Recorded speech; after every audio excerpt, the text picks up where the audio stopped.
What's going on, guys? It's Crazy Dog here, and in today's video, I have with me in the studio probably the most influential AV receiver that you're going to get in 2021. Let's take a look inside the box and see exactly what makes this tick right after a word from today's video sponsor. If you guys are looking for an affordable Windows 10 key, then you need to do yourselves a favor and check out VIPscdkey.com. Using the link within the description below, as well as the coupon code GG20, you will have yourselves a brand new Microsoft Windows 10 Pro OEM CD key for as little as $15.82. What are you waiting for? Use that link within the video description, and thank you, VIP SCD Key, for sponsoring today's video. So, the word influential, I don't use that lightly, but it's not because this AV receiver does absolutely everything and is completely mind-blowing. What I mean by influential is the fact that this does everything that everybody wanted out of a 2021 receiver at an astronomically low price. And I mean, we're talking about picking this up at Costco US for anywhere between $429 and like $450. Denon has this listed on their website right now for $549. And I had to import this in from the US. I'm in Canada myself, and there's just like no rumbles or anything about this coming to the Canadian market anytime soon. We do have a listing for the big brother of this guy. I believe that's the 1700H. But what we're talking about today would be the Denon 760H. And in the world of chip shortages and of just having things not only astronomically high in price because of supply and demand, but Denon really did a lot of fantastic things with this AV receiver and kept the overall budget exceptionally low. Now, we've seen other AV receivers being rumored. So there's the Pioneer LX305 series and above. There's the Yamaha Advantage series. That would be the A2A, the A4A. Onkyo has their 5100, 6100, and 7100. But a lot of those aren't yet available. And if they are, they're sold out. And if they're not sold out, they're pretty high in price. So with this guy here, you are actually getting, at the end of 2021, readily available, at least for the most part, whether it's at Costco, through Denon, or through resellers that are buying up just flats of these and marking them up just a little bit, but the valuation is still good. I paid $5.99 on Amazon for this guy here. You're actually getting 6 HDMI ports, but 3 of those ports are HDMI 2.1. And unlike the Onkyo flavors when it comes to their lower end budgetary AVRs, these 3 HDMI 2.1s actually have a bandwidth of 40 gigabits per second, whereas most of the other ones, I know the Yamaha as well, the A2A, I believe, both of those have like 28 gigabit per second. And if you're looking to utilize next-gen consoles, things like the Xbox Series X, the PS5, that stuff's just not going to cut it. Now, this also offers things like QFT, ALLM, VRR, all out of the box with no software update required. Now, evidently, I haven't opened this box yet. So we're just gonna go through the overview today. It's gonna take me a while to rewire my media cabinet, but I'm gonna take you guys along for the ride when that time comes as well, to go through and actually set up the on-screen prompts. We're gonna test the Series X, we're gonna test the PS5, we're gonna make sure all of that stuff works.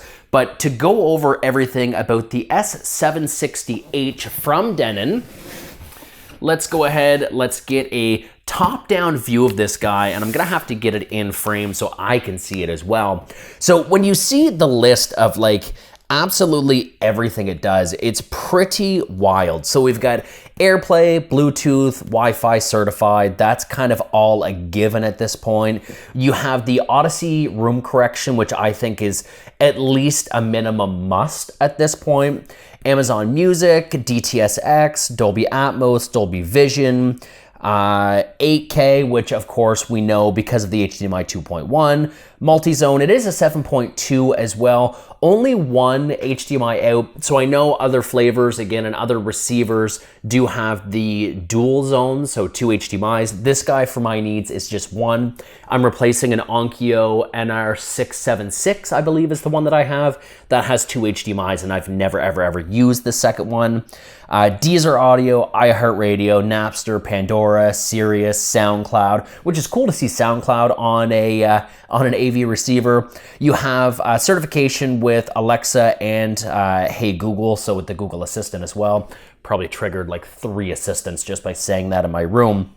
Spotify, Tidal, TuneIn Radio, just like a whole bunch of crazy stuff. So let's go ahead, let's get into this box here. We've got our handy dandy unboxing knife because finally I have something to cut tape properly. We're not using like screws or staples or PCI brackets or anything crazy that we've used in the past. And let's get into this guy here. We're just gonna do a general unboxing. We're gonna get a closer look at this AVR, and again, in future content, we're gonna go over everything that makes it tick. So, in the modern day, most people may not use this, but those who do want it still, you do have your manuals, which you will need, but primarily I'm talking about the FM and AM antenna. So I can't remember the last time I actually listened to local radio broadcasts on these things, but I mean, it's there. You get some fantastic GM cell batteries. I mean, come on, partner with Duracell or something, get us some good batteries. You have your remote control. We're gonna open this guy up because I know that the plastic that's on it is gonna be fairly shiny. And all around, really good remote. Kind of on the large side, if you ask me, but not too bad if I do say so myself. Again, with HDMI CEC and stuff in the modern day, after you actually initially set up an AVR, I seldomly use the remote control. I actually just use like my Apple TV 4K remote, or you know, let my devices use CEC and actually trigger themselves on and off for power. You have this little guy here, and for those of you who don't know what this is, the little instructions are here. So this is for the Odyssey room correction, sorry. It's just like a little paper tripod, so you can set this in your preferred seating area and go ahead and do your room calibration. I've been known to just use like boxes and stack stuff up, but it's cool that that comes with that, and that's actually the first time I've ever seen it. You have your room correction microphone right here. So guys, put this in a safe place. I have lost like 3 of these throughout my tenure with different AVRs, and they're a pain in the butt to go out and source. I mean, you can get them, but why waste money rebuying this when it comes included? So I'm a box hoarder. Once I'm done with that, it's gonna go right back in the box. And this is gonna prove marginally difficult. So let's go ahead, let's flip this guy on its side. You're not gonna be able to see me for a second. Kind of through like these little flaps, we can play a little game of peekaboo here. But let's get this AVR out. Now, right away, I can tell that this is actually a little bit smaller footprint-wise than my current AVR. Again, I believe it's the 676. Once I get this onto my table and get this box put away, then we will double check that and verify. BRB, it's honestly just right behind me.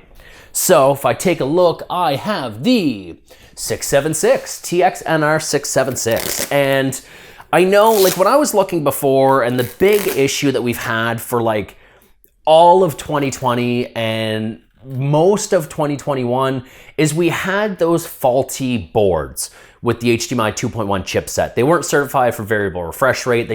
They really weren't working out for a lot of people. So the only thing that I really saw on the market lately until this guy came out was the Onkyo RZ50. And arguably that does a lot more than this guy, specifically on the wattage as well. This is a 7.2, but in dual channel, it's only pushing 75 watts. So it's like on the lower end, but I think that's fine for a good majority of people unless you're like a crazy enthusiast anyway. But the biggest concern I had was a lot of those AVRs, money wasn't really an issue per se. I had saved up like all year, and I told myself I was just gonna buy whatever AV receiver came out first that was certified for HDMI 2.1. But the biggest concern is where I have my AV unit. Things like the RZ50, it was just too big. The Advantage series was just too big. So it's nice that this guy here, and it's not that heavy, I think it's rated for like 16 pounds, but it feels a lot lighter than that. This guy here, nice and small, kind of a decent sized footprint compared to kind of what I'm used to from my Onkyo. So I will have no problem storing this guy. We're gonna get all that plastic onto the floor, and we are gonna take a closer look, excuse me, a closer look at this guy here. So let's go ahead, let's change up the camera angles, and let's get down and dirty with the Denon 760H. All right, so this is hopefully a better look at the front of the Denon 760H. So not really a whole lot to go over here. You do have your tactile dials here. They do have a nice physical click. I don't like freely spinning dials on AVRs, so that honestly is like super, super nice to see. Looking at the front side here, you do have your display. Not like the world's prettiest display. You're gonna see that when we have it all set up when it's running, but it is what it is. You have all of your zones, your tune, your band, your mode, your dimmer. Here we have your presets. So this is gonna be 1, 2, and 3, and then that guy there looks to be 4. There is, again, 6, and we'll take a look at the back side, which is kind of the most important part to take a look. Now, the only thing that I can see right away that this one is missing, that some of you may like, that I kind of dug as well, is you have no front side HDMI. Now, for the most part, the ones that you're gonna get in the modern day right now anyway, near like Q4 2021, if it even has a front HDMI, it's probably 2.0, which may be helpful, may not be helpful, but it's nice to see that stuff if you just wanna hook up a laptop and do something super quick. On the back side here, this is where all the magic is. So on the back side here, we're gonna move the power cable. You do have your Wi-Fi antennas, so this does have Wi-Fi connectivity, which is perfect. And taking a look at the back here, so you do have kind of your regular ins, so you're gonna have your composites, your components, you're gonna have your optical as well. It does carry Ethernet on the back if by chance Wi-Fi isn't reliable for you. Here we have your HDMIs, and this is the real important part right here. So you do have them in groupings of 3, so 6 in total. So 1, 2, and 3, they're just going to be your regular HDMI 2.0, and they're gonna have HDCP 2.2.